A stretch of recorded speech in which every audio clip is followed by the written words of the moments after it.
Hi, my name is Aparna Ray, and I am the founder of Moving Beyond. We are a management consulting firm based in Seattle, Washington, with a focus on data driven approaches to diversity, equity, and inclusion. I'm super excited to chat with you today about data and insights. So, one of the things that I've seen in my work is organizations will often use raw data, and you've seen it, you know what it looks like. Often, organizations will say, hey, 80% of our employees feel a sense of inclusion inside the organization. Or they'll say, our attrition rate is only 2%.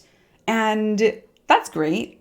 However, it's not enough to take action. So, this little video is going to walk you through the differences between data, information, and insights, and how to go from having all of this raw data that you likely have access to. It's going to be stuff from surveys, interviews, focus groups, operational data from your HRIS or applicant tracking system, your grants management system, and boiling the ocean into insights that you can use. Insights that are actually actionable, that are really relevant for your organization here and now.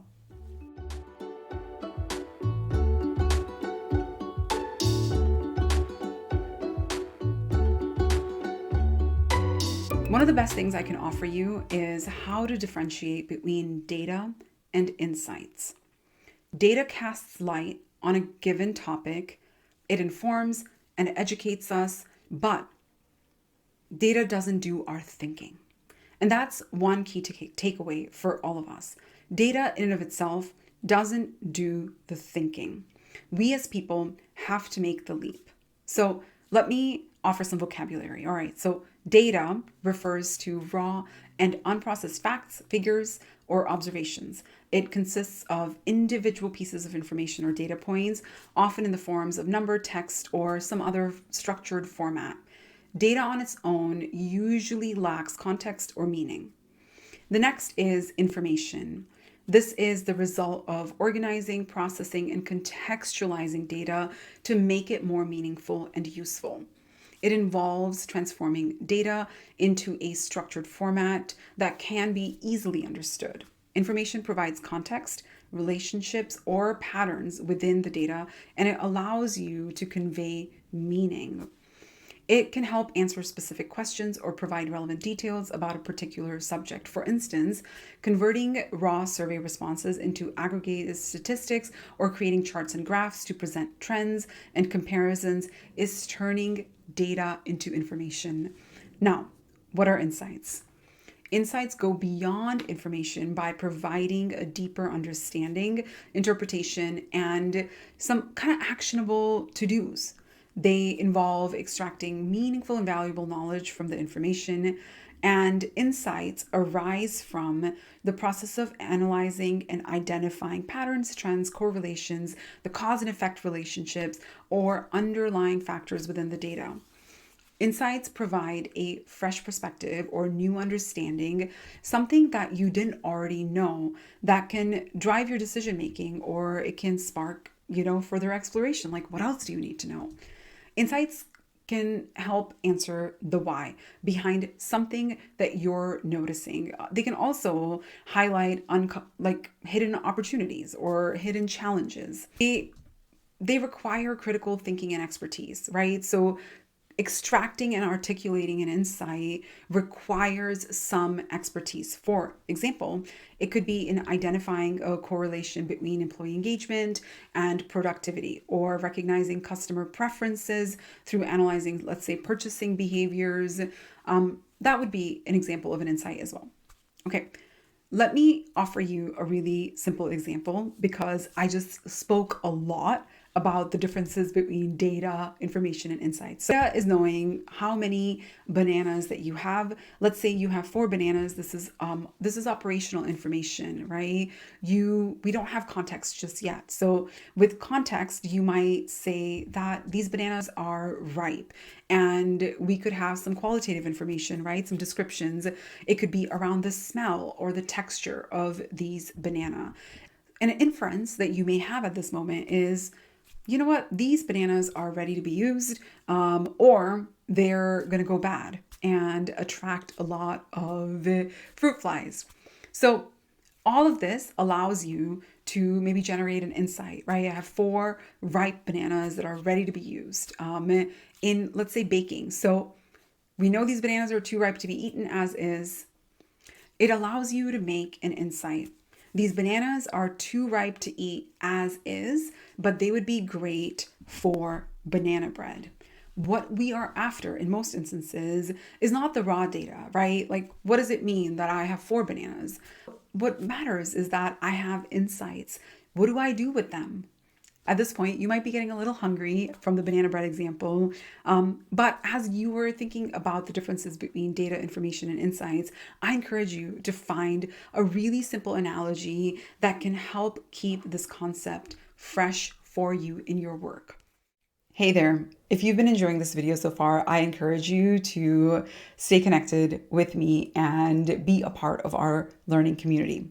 All right, back to the video. Let's look at some of these things in the context of DEI, data. Raw data is typically things like number of employees in each department, employee ages, genders, race and ethnicities, employee performance ratings, time logs of project completion, customer complaints that have been recorded, how many young people showed up to participate in an after-school program. This is okay to have as a standalone. It's probably useful. Now, what does information look like?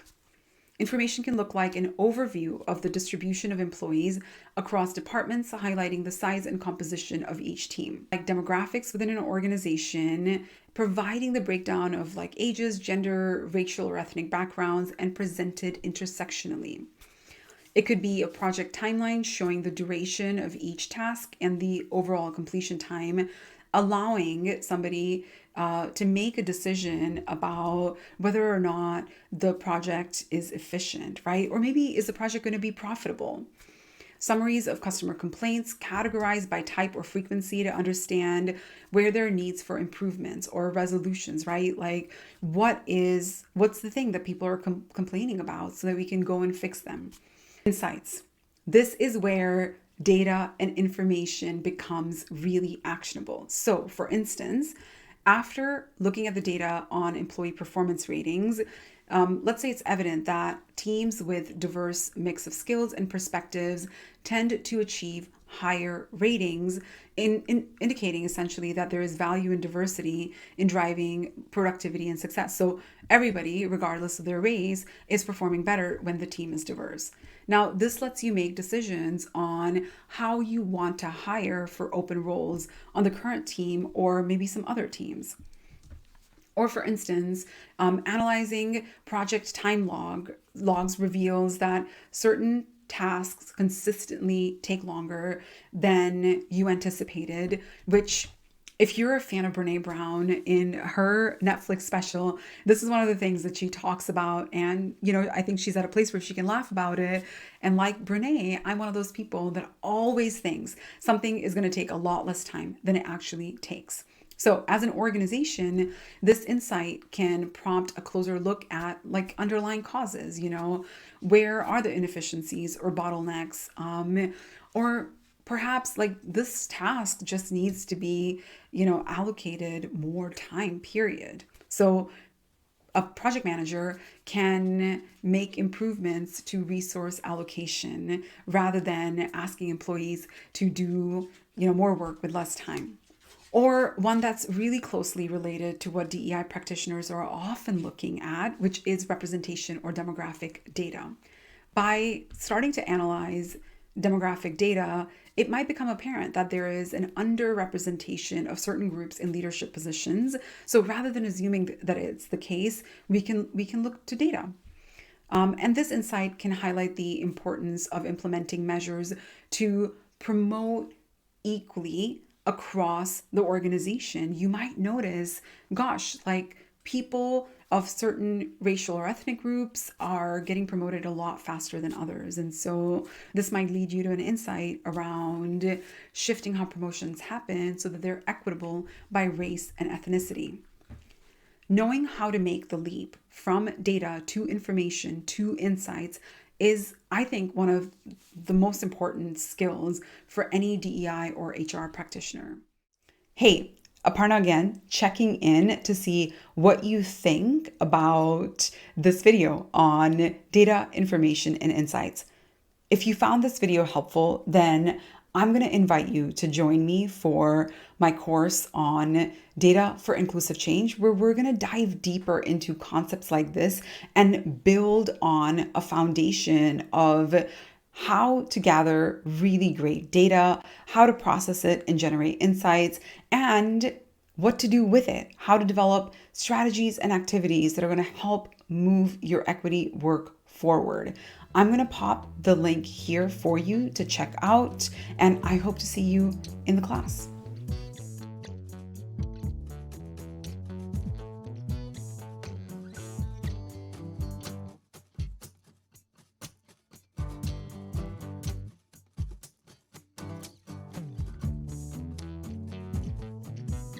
I'm going to invite you to stay connected with me. I'm popping my information below for LinkedIn, Instagram, and even email.